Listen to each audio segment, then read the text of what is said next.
आज की क्लास में हम कविता कैसे लिखें, इसके कौन कौन से तत्व होना चाहिए, कौन कौन सी बातें होना चाहिए कविता को लिखते समय, इसके बारे में पढ़ेंगे।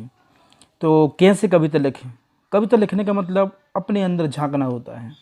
कविता जो है लिखने के लिए अपने अंदर झांकना होता है। अगर आप अपने अंदर झांकते हैं, आप जो फील करते हैं, अपने चारों ओर मौजूद दुनिया में को ध्यान से देखते हैं, एक कविता प्यार लेकर कुछ खोने तक, किसी पुराने खलियान से जंगल लगे दरवाजे तक, किसी भी बारे में हो सकती है। कविता लिखने का कोई विषय नहीं होता है, कहीं से भी आप किसी विषय से भी कविता लिख सकते हैं। कविता लिखने के बारे में सोचना आपके लिए ज़रा भी डरावना जरूर लग सकता है, ख़ास तौर पर तब जबकि आपको लगता है कि आप उतने ज़्यादा क्रिएटिव नहीं हैं, आपके अंदर कविता लिखने लायक विचार ही नहीं है। एक सही अगर ऐसा लगता है तो कविता आप नहीं लिख सकते, और अगर ऐसा नहीं लगता है तो कविता बराबर आप लिख सकते हैं। अब लिखने का अभ्यास करें। एक कविता की शुरुआत किसी छोटे से छोटे छंद मात्र से, कहीं से भी आ रही कुछ एक या दो लाइन से, या आपके मन से दूर जाने का नाम ही नहीं ले रही किसी एक तस्वीर, आप बस लिखने का अभ्यास करके अपने चारों तरफ मौजूद दुनिया का इस्तेमाल कर सकते हैं, तभी आप उस कविता को लिख सकते हैं। चारों तरफ जो दुनिया फैला हुआ है, दुनिया फैली हुई है, जो माहौल है, जब आपके लिए एक प्रेरणा मिल जाए कि आप किस विषय को लेकर किस पर्पज से कविता लिखें, फिर आप अपने विचारों को कविता के आकार दे सकते हैं। अगर आपको एक विषय मिल जाता है, अगर आपको एक कविता का विषय मिल जाता है तो आप अच्छे तरीके से कविता लिख सकते हैं। अब देखते हैं विचारों का चिंतन करना। एक बार बस ऐसे ही कुछ भी लिख कर देखें। एक नोटबुक उठा लें या फिर उसे अपने कंप्यूटर पर ही अपने पूरे दिन के बारे में, अपनी भावनाओं के बारे में, या कैसे आपको मालूम ही नहीं आखिर लिखना क्या है के बारे में लिखें। मन को 5-10 मिनट के लिए भटकने दें और देखें आपको क्या मिलता है। एक प्रॉम्प्ट लिखें। कविता के लिए ऑनलाइन प्रॉम्प्ट की तलाश करें और फिर अपना खुद का विचार इस्तेमाल करें, जैसे कि पानी को कैसे महसूस होता है या बुरी खबर सुनकर कैसा एहसास होता है। आपको मन में जो भी कुछ आता है उसे लिखें और देखें कि आपको कहाँ लेकर जाता है। तस्वीर की एक लिस्ट या अपने मन का एक याद तैयार कर लें। ऐसी किसी परिस्थिति के बारे में सोचिए जो आपके लिए एकदम भावनाओं से भरी हो, और इससे जुड़े हुए विचारों की या तस्वीरों की लिस्ट बना लें। आप अगर चाहें तो अपने मौजूद किसी चीज़ के ऊपर भी कविता लिख सकते हैं, या कुछ दूर चलकर जाएं और आपने सामने वाली किसी भी चीज़ की कुछ लिख सकते हैं। तो ये कविता लिखने के लिए पहले क्या सोचें, क्या विचार बनाएं, ये सारी जानकारी जो है इसमें दी हुई है। दूसरे नंबर पर आता है अपने माहौल से, अपने करीबियों से प्रेरणा लें। आप जिस माहौल में रहते हैं, आपके जो करीबी यार दोस्त लोग हैं, उनसे प्रेरणा लें। अपनी सारी यादें, परिस्थितियों, पलों के लिए मौजूद कविता के विषय के रूप में देखें। आप भी अपने चारों तरफ मौजूद हर एक चीज़ में कविता को देखना शुरू कर दें। चारों तरफ जो देखें आप, कि हम चारों तरफ देखते हैं, रिश्ता है, वो कविता के माध्यम से उसको देखना शुरू कर दें, तो आप कविता लिख सकते हैं। अब देखते हैं विषय तलाशना।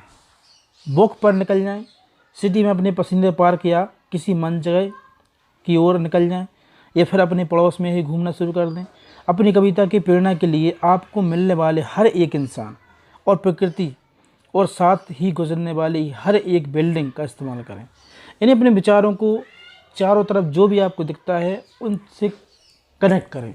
अगर आप कनेक्ट करते हैं विचारों को तो लिख सकते हैं।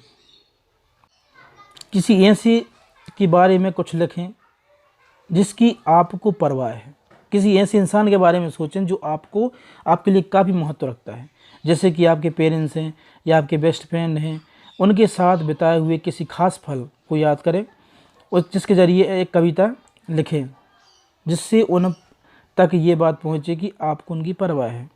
एक ऐसी याद को चुनें जिनके लिए आप अंदर बहुत ज़्यादा दृढ़ भावनाएं हैं।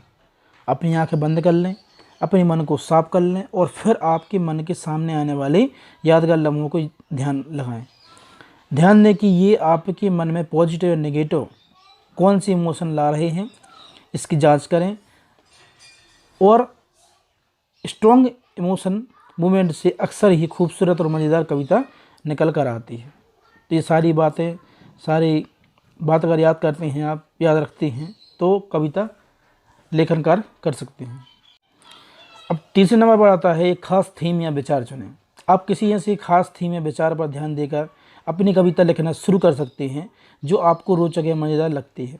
कविता लिखने के लिए ध्यान देने योग्य बात एक खास थीम या विचार चुनने की आपकी कविता की स्पष्ट लक्ष्य और उद्देश्य मिल जाता है।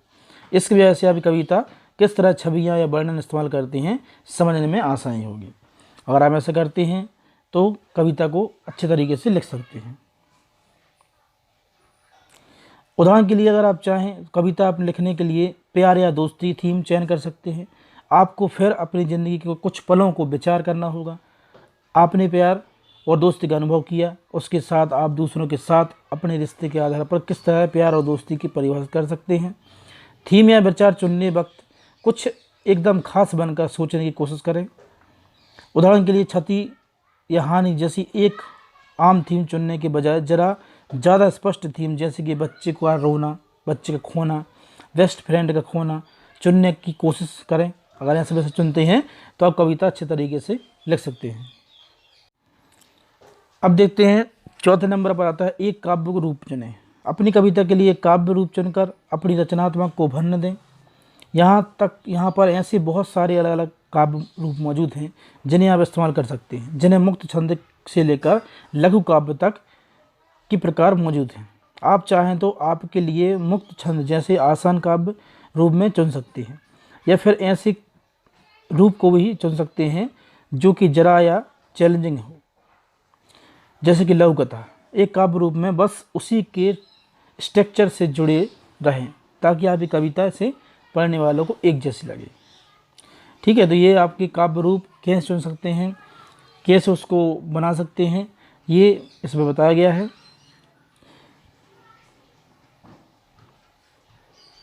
चलिए देखते हैं। आप चाहें तो कविता लिखने के लिए हाइकू, सेगमेंट या शिव कविताएं जैसे छोटे प्रकार की भी चुन सकते हैं। आप चाहें तो अपनी कविता को जरा मज़ेदार बनाने के लिए कविता हर एक रूप में चुनौतियों से सामना करने के लिए अलग अलग तरह के प्रकारों का भी इस्तेमाल कर सकते हैं। आप अगर एक मज़ेदार कविता लिख रहे हैं तो आपके लिए एक ऐसे प्रकार का चयन कर सकते हैं जो अधिक मजाकिया चंचल हो, जैसे कि लिमेरिक फॉर्म, या फिर अगर आप एक नाटकीय या रोमांटिक कविता लिख रहे हैं तो आपके लिए छंद कथा गीत या तुकबंदी जैसे गीत वाली प्रकार का इस्तेमाल कर सकते हैं। तो आप जिस प्रकार की कविता लिख सकते हैं या लिखना चाहते हैं वैसे ही विषय को आप चुन सकते हैं। अब देखते हैं कविताओं के उदाहरण पढ़ें। दूसरे कविता क्या लिखते हैं इसके बारे में ज़्यादा अच्छी समझ पाने के लिए ज़रूरी है कि आप कविताओं के उदाहरण को भी पढ़ें। आपको ठीक उसी उदाहरण के काव्य रूप को पढ़ना है जिसके ऊपर आप भी कविता लिखना चाहते हैं, या थीम से जुड़ी कविताएं, या फिर ऐसे विचार को आपकी प्रेरित करेंगे या पढ़ें। कहने तात्पर्य जिस कविता विषय के बारे में लिखना चाहते हो उनके बारे में जो कवि पहले से लिख चुके हैं उनके बारे में पढ़ें। उससे कहीं ना कहीं आपको नए विचार और एक अपनी कविता के स्तर का समझने के लिए मिलेगा, तभी आप कविता लिख सकते हैं। आगे देखते हैं ठोस कल्पना का इस्तेमाल करें। अमूर्त कल्पनाओं से बचें और अपनी कविता में लोगों की जगह की और चीज़ों की ठोस विवरण का इस्तेमाल करें। या ध्यान दें, आपको हमेशा किसी भी चीज़ का विवरण अपनी 5 इंद्रियां महक, स्वाद, स्पर्श, दृष्टि और ध्वनि का इस्तेमाल करना चाहिए। ऐसे ठोस कल्पनाओं का इस्तेमाल करने से कविता को पढ़ने वाले लोग आपकी कविता की दुनिया में डूब जाएंगे और उनके लिए ये कल्पनाएं जीवंत हो जाएंगी या जीवित हो जाएंगी। इसका भी इसमें उदाहरण दिया गया है। अपनी भावनाओं या तस्वीरों को संक्षिप्त शब्दों में विवरण देने के लिए उनके लिए ठोस शब्द का इस्तेमाल करने की कोशिश करें। मैं बहुत खुश हूँ लिखने के बजाय अपनी तरफ से ठोस कल्पनाओं को तैयार करने के लिए मेरी एक मुस्कुराहट से पूरा कमरा जगमगा उठा, जैसे ठोस शब्दों का इस्तेमाल करें। अगर आप सीधे सीधे शब्द कहते हैं कहने का तात्पर्य है कि मुहावरों के माध्यम से उन्हीं शब्दों का प्रयोग करें। दूसरे नंबर पर आता है साहित्यिक युक्तियाँ या अलंकारों का शामिल करें।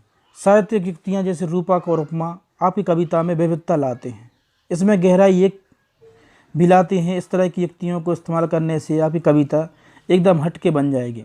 साथ ही इसे पढ़ने वालों के सामने इसकी एक विस्तृत तस्वीर भी उभर कर आएगी। अपनी कविता में इन साहित्यिक युक्तियों का इस्तेमाल करने की कोशिश करें, इनमें बदलाव करते रहें। इसलिए आपको लिखते समय सिर्फ उपमा या रूपक का ही बस नहीं इस्तेमाल करना चाहिए, और भी अलंकारों का युक्तियों का प्रयोग कर सकते हैं। कुछ नई साहित्यिक युक्तियाँ इस्तेमाल करके देखें। जैसे रूपक है तो रूपक अलंकार क्या होता है, जैसे मैं उस तार पर एक पंछी की तरह बन गया था जो नीचे ना देखने की कोशिश कर रहा है। उपमालंकार जानते हैं अब। उपमालंकार में दिया गया है वो उस मैदान में एक अकेले कौवे के समान थी, या मेरे दिल तो मानो सागर में गंभीर हो गया था। ये अगर आप अलंकारों में प्रयोग करते हैं, जैसे आप कहना चाहते हैं कि आपका मन जो है किस तरह से है या कैसा बन गया है, तो ये अलंकार का प्रयोग करते हैं तो कविता के विषय जो है आप विषय या कविता अच्छी लिख सकते हैं।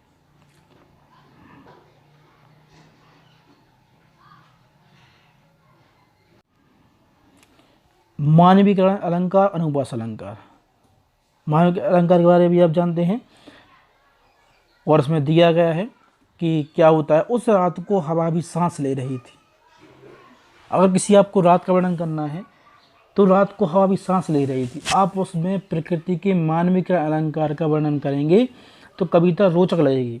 अनुप्रास अलंकार का भी कर सकते हैं। चारों चंद की चंचल करने खेल रही थी जल थल में। अगर आप इन सारी बातों का ध्यान रखते हैं तो कविता को एक अच्छे तरीके से लिख सकते हैं। चलिए देखते हैं सुनने वालों के लिए लिखें। कविताओं को जोर जोर से बोलकर पढ़ने के हिसाब से ही बनाया जाता है, और अपनी कविता लोगों को कानों तक किस तरह से पहुंचती है कुछ ऐसा ही ध्यान में रखकर आपको लिखना चाहिए। लोगों के कानों तक इसे पहुंचने की बात को ध्यान में रखकर लिखने की आपको इससे स्ट्रक्चर और आप अपने शब्दों का चयन के साथ खेलने का मौका मिल जाएगा। ध्यान दें कि आपकी कविता की प्रत्येक पंक्ति एक दूसरे के साथ कैसे बह रही है और कैसे इसके एक दूसरे के साथ आगे एक शब्द आते जा रहे हैं, जिससे एक निश्चित ध्वनि बन रही है। तो ये भी आपको लिखते समय ध्यान रखना चाहिए। उदाहरण दिया गया है, जैसे आप लो या ललक के स्वर के बीच में तुलना कर सकते हैं। लो में एक और ओ स्वर आता है, जिससे इसे सुनने वाले के मन में कोमलता, गर्माहट और छवि बन जाती है।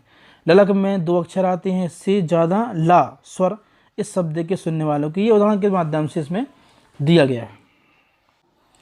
अब देखते हैं रूढ़िवादी धारणाओं के इस्तेमाल से बचें। आपकी कविता में काफ़ी स्ट्रॉन्ग बनेगी अगर आप इसमें किसी तरह की रूढ़िवादी धारणाएं जो रहती हैं, जो प्राचीन काल से चली आ रही हैं, उन धारणाओं से कहीं ना कहीं हम बचें। जो कुछ ऐसे वाक्य होते हैं जिससे इनका ज़्यादा प्रचलित हो चुके हैं कि अब वो अपना अर्थ ही खो चुके हैं या खो बैठे हैं। अपनी कविता में कुछ रचनात्मक विवरण या छवियों का इस्तेमाल करें ताकि इसे पढ़ने वालों की लोग आपके लेखन के आश्चर्यचकित या चिंतित हो जाएं।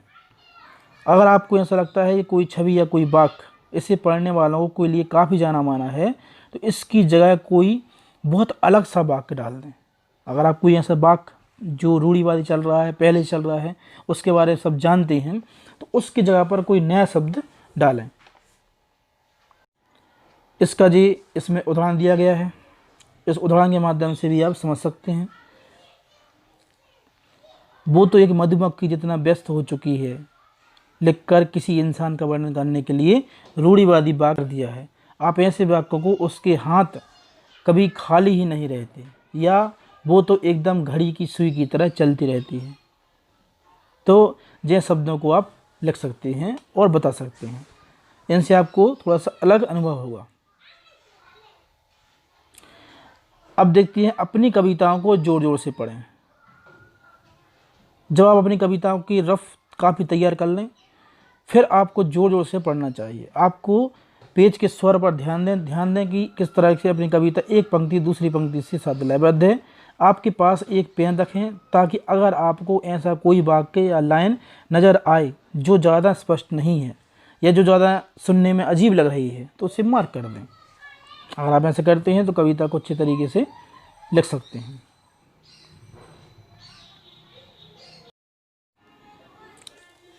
आपको अपनी कविता को दूसरे लोगों को सामने भी ज़ोर ज़ोर से पढ़ना चाहिए, जिससे आपके फ्रेंड्स, फैमिली या आपके पार्टनर शामिल हों। उनके द्वारा पहली बार में कविता सुनने के बाद उनकी प्रतिक्रिया मांगें। ध्यान दें, अगर आपको समझ आ जाए कि उन्हें किसी पंक्ति या वाक्य में कोई भी कन्फ्यूज़न है या वो समझ नहीं पा रहे हैं, ये भी इस पर आप पहले पढ़ चुके हैं कि दूसरे की प्रतिक्रिया मांगें कि वो आप किस कविता के बारे में प्रतिक्रिया यानी फीडबैक उसका मांगे कि आप कविता के बारे में वो उनको क्या समझ में आया है, क्या सोच रहे हैं, क्या फील कर रहे हैं।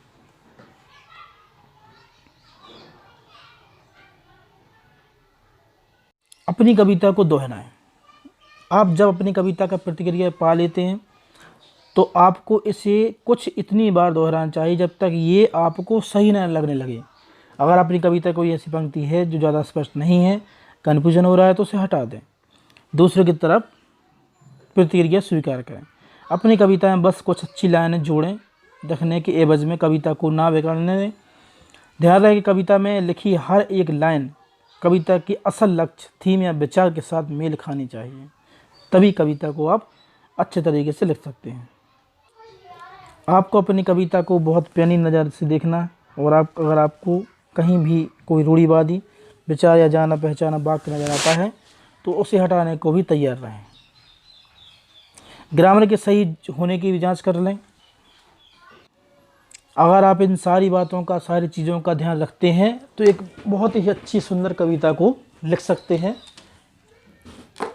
और उसे ऐसी कविता बना सकते हैं कि जो आपके सारे लोग जो हैं उस कविता को पसंद करेंगे।